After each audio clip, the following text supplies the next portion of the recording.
দক্ষিণ ফ্রান্সের আলেস থেকে সবাইকে স্বাগত জানাই। আলেস শহর থেকে একটু দূরে আমরা যাচ্ছি বাগানে, সেন্ট ক্রিস্টলে। এখান থেকে সেন্ট ক্রিস্টল গ্রাম শুরু, পাহাড়ের সানোদেশে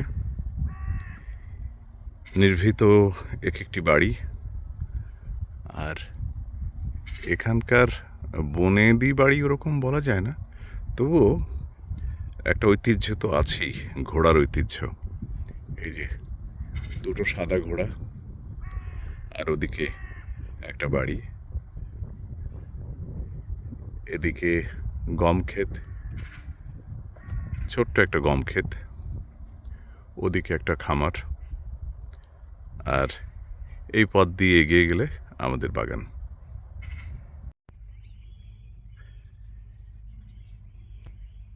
এটা গ্রামের পাশে, সেন্ট ক্রিস্টল গ্রামের পাশে। মানে এই পাড়াটাই হলো ছোট ছোট বাগান শুধু। এখানে দূরে একটা বাড়ি আছে, ওখানে কয়েকটা পরিবার, ওই একটা বাড়ি বলছি, কয়েকটা বাড়ি আছে, 3-4টে পরিবার এখানে বাস করে। এত শান্ত স্নিগ্ধ, পাখির ডাক ছাড়া আর কিছুই শোনা যাচ্ছে না এখানে।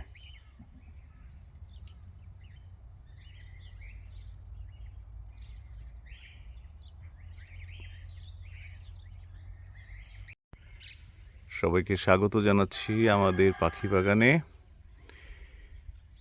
15 দিন পরে আজ আমরা রোদ পেয়েছি দক্ষিণ ফ্রান্সে।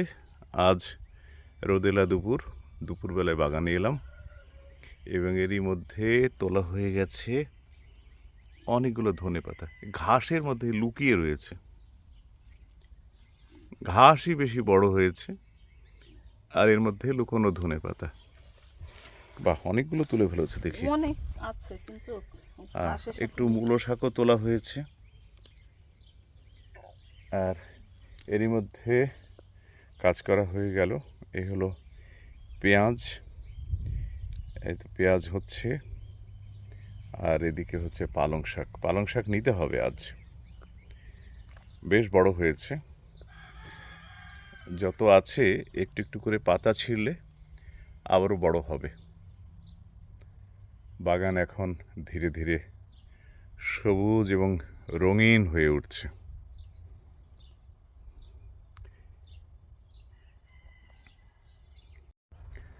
বাগানে এসে আমার কথা বলতে ভালো লাগে, কথায় যেন পেয়ে বসে, এটুকু বলতে পারি। যে কথা বলতে যে ভালোবাসি না তা নয়, কিন্তু কত কথা যেন আসে। মনে হয় এই জীবনে আমরা কত কিছু করতে চাই, সবই যেন মিথ্যের বেশাতি। সত্য কোথায়? সত্য হচ্ছে মাটিতে। এই পৃথিবীতে মাটি না থাকলে আমরা কি ভেসে ভেসে বেড়াতাম? ভাসমান জীবনই তো অনেকের, তাই না? মাটি থাকার পরেও আমরা এদেশ থেকে সে দেশে ভেসে বেড়াই। এই বাগানগুলো আমাদের প্রতিবেশীদের বাগান, এখনো কেউ কিছুই করেনি। বেশ ঠান্ডা, আজ রোদ আছে, কিন্তু তাপমাত্রা খুব একটা বাড়েনি, এখন +6 মাত্র। কিন্তু আমি অনেকক্ষণ এই মাটির কাজ করেছি, কোদাল কুপিয়েছি, তাই আমি এখন টি-শার্ট পরে আছি।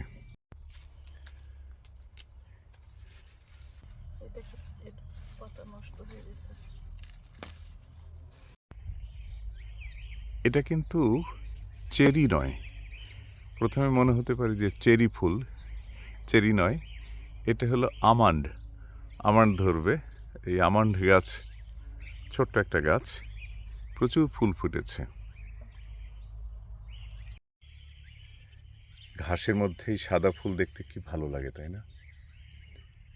সবুজের মধ্যে সাদা, সাদার সঙ্গে একটু হলুদ হলুদ, রেণুগুলো হলুদ হয়ে আছে, এগুলো ঘাস ফুল।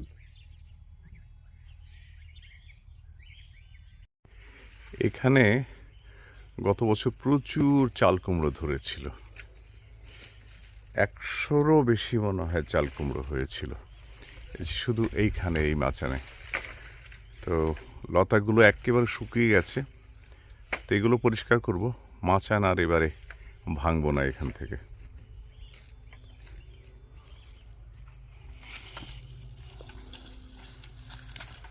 ফ্রান্স দেশটা একটা শীতল দেশ, সারা বছরই প্রায় ঠান্ডাই থাকে, আর রোদ খুব একটা পাওয়া যায় না। মানে যেদিন রোদ পাওয়া যায় সেদিন ফরাসি ভাষাতে বলা হয় বন সোলেই। বন সোলেই কেন বলা হয়, মানে এটা হচ্ছে একটা সৌভাগ্যের রোদ। আর আমাদের দেশ তো মানুষকে জ্বালিয়ে পুড়িয়ে মারে।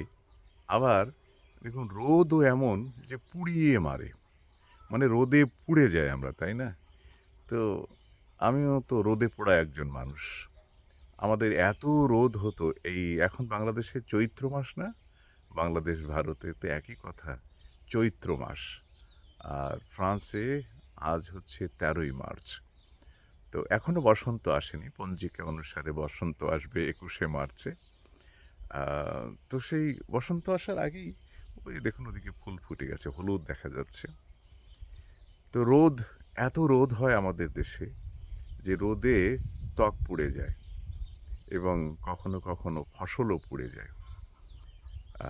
এবং আমরা বৃষ্টির জন্য প্রার্থনা করি, তাই না? যেমন জসিমউদ্দিনের সেই নকশিকাঁথার মাঠে বৃষ্টির জন্য প্রার্থনা আছে।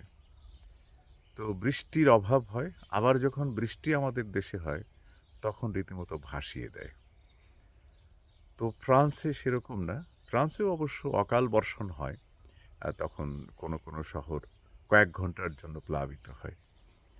আলেসে প্রায় 18 বছর আগে একবার বন্যা হয়েছিল, ওই কয়েক ঘন্টার জন্য পাহাড়ি ঢল এসে শহরের অনেকটা অংশ ডুবিয়ে দিয়েছিল। তো এই বাগানে এলাম, বাগানে এসে কাজ করছি, আজ কাজই করছি, পরিষ্কার করছি বাগান। এবং এবার ভাবছি যে কলের লাঙল আর এই বাগানে এবারে ব্যবহার করব না, হাতেই করব। ওজন তো একটু বেড়ে গেছে, তো কোদাল কোপালে ওজন যদি কমে যায়। তো বিশেষ কিছু দেখানোর নেই বাগানে, বাগানে কাজ করছি। আর শুধু এই কথাটাই আরেকবার বলি, কোনো একদিন বলেছিলাম যে যার 10 কাঠা জায়গাও আছে, সেই 10 কাঠা জায়গার মালিক যিনি, তিনি মনে করবেন বাংলাদেশের একজন ধনী মানুষ। ধনী মানুষ কে? যার প্রয়োজন বেশি নেই, যার অল্প প্রয়োজন আছে তিনিই ধনী। তা 10 কাঠা জায়গা, 10 কাঠাতে যদি পরিকল্পিতভাবে শাকসবজি এবং ফল ফুল লাগান, 10 কাঠাতেই সই, অন্তত 5 জনের পরিবার বেশ সচ্ছলভাবে চলতে পারবে। কিন্তু সেই পরিকল্পনাটা কেমন হতে হবে, কিভাবে করবেন? হ্যাঁ, বাগানের কোনো কোনো অংশে দোতলা করতে হবে, অর্থাৎ টাংলা থাকবে, টাংলার নিচেই এক ধরনের শাকসবজি হবে। এই যেমন মূলো হয়, টাংলার নিচে মূলো হয়, পালং হয়। আবার টাংলাতে ধরুন উচ্ছে হবে, করলা হবে। তারপরে কোনো কোনো জায়গায় স্ট্রবেরি লাগাতে পারবেন। স্ট্রবেরি কিন্তু বাংলাদেশে এখন হচ্ছে, বিশেষ করে বাংলাদেশের উত্তরবঙ্গে। আর হচ্ছে ধনেপাতার একটা চাহিদা থাকে। ধনেপাতার পাশাপাশি পার্সিল বলে, এটা যদি আমরা আমাদের দেশে একটু পরিচিত করাতে পারি তাহলে এটা খুব উপকারী, পেটের জন্য খুব ভালো। ধনেপাতা অনেক সময় একটু গুরুপাক হয়ে যায়, কিন্তু পার্সিল এটা কিন্তু খুব ভালো। আরও অনেক কিছুই করা সম্ভব, তাই না? আর বাংলাদেশের মাটি যেহেতু 12 মাস চাষের উপযোগী থাকে, এই জন্য প্রতিদিনই বাগানে কিছু না কিছু করতে পারবেন। আর বাগানের একটা ছোট্ট অংশে একটা গ্রিন হাউস করে রাখলে সেখানে সারা বছর চারা তোলা যাবে। তো গ্রিন হাউসের কেন দরকার? যখন প্রচুর বৃষ্টি হয় তখন তো চারা তোলা মুশকিল এবং কিছু শাকসবজি নষ্ট হয়ে যেতে পারে।